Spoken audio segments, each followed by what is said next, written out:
What's happening, guys? What's happening? Larry Alabama back again with another video, and this video is about an undercard fight, or possible undercard fight, because I don't think it's been officially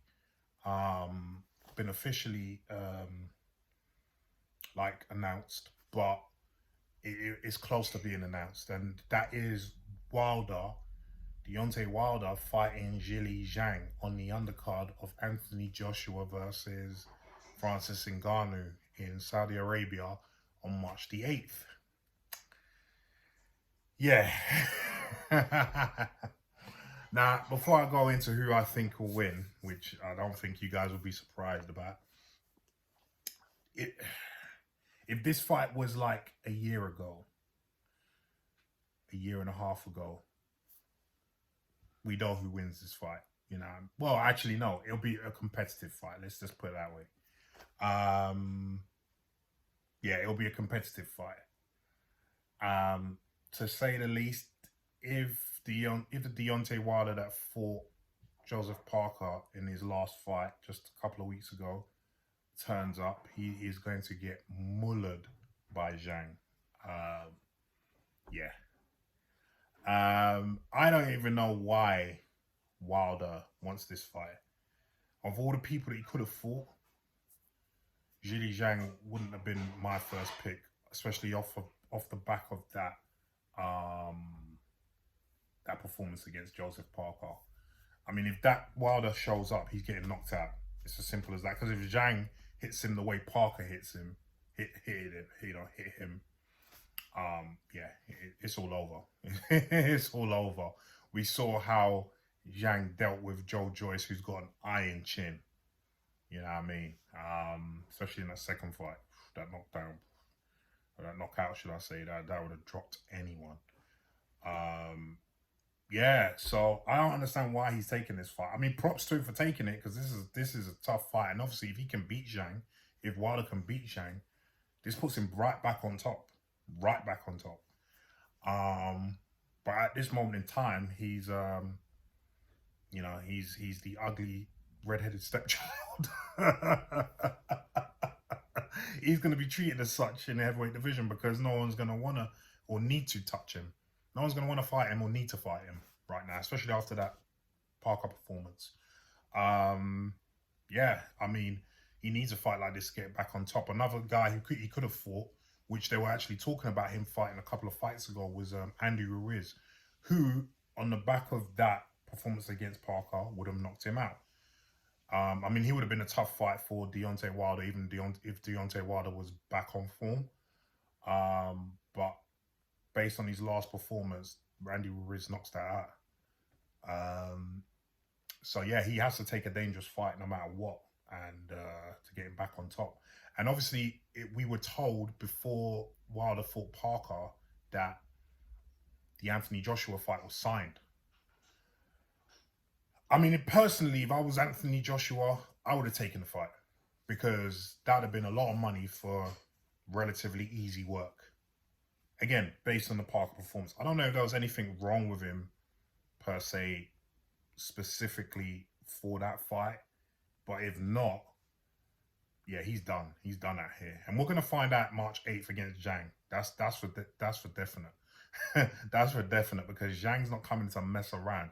You know what I mean? He's the two performances he put in against Joe Joyce, that kind of showed everyone what he's about. You know what I mean? And don't get me wrong, he's always been a top 10 heavyweight for the last few years.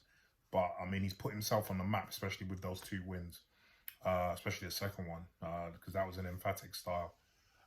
So yeah, that is going to happen. Well, likely, because it hasn't been officially announced, but that's likely going to happen on March 8th in Saudi on the undercard of Anthony Joshua and Francis Ngannou. Now, as I've just been saying, I expect Zhang to win. I don't even expect this fight really to go into the 5th round. I'll be in real with you. I don't expect this fight to go into the 5th round. Well, let me qualify that. If the Wilder that showed up for Parker shows up for Zhang, Zhang knocks that out in 4 rounds. Done.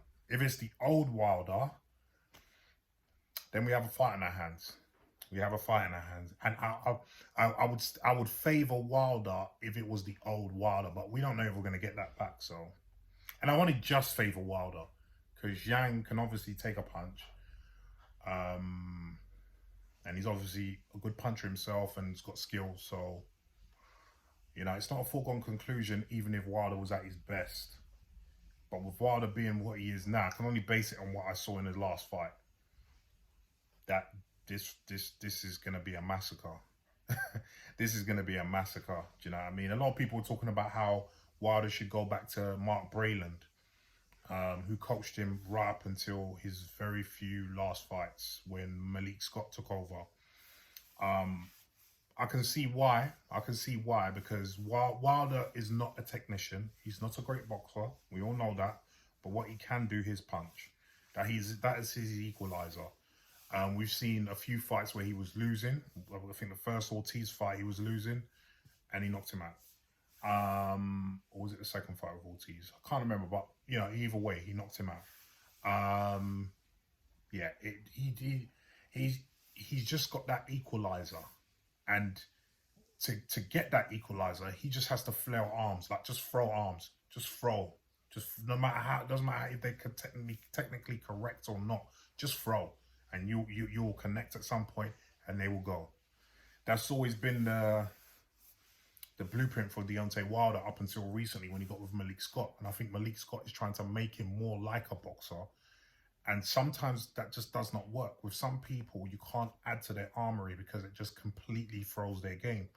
And Deontay Wilder is one of these guys.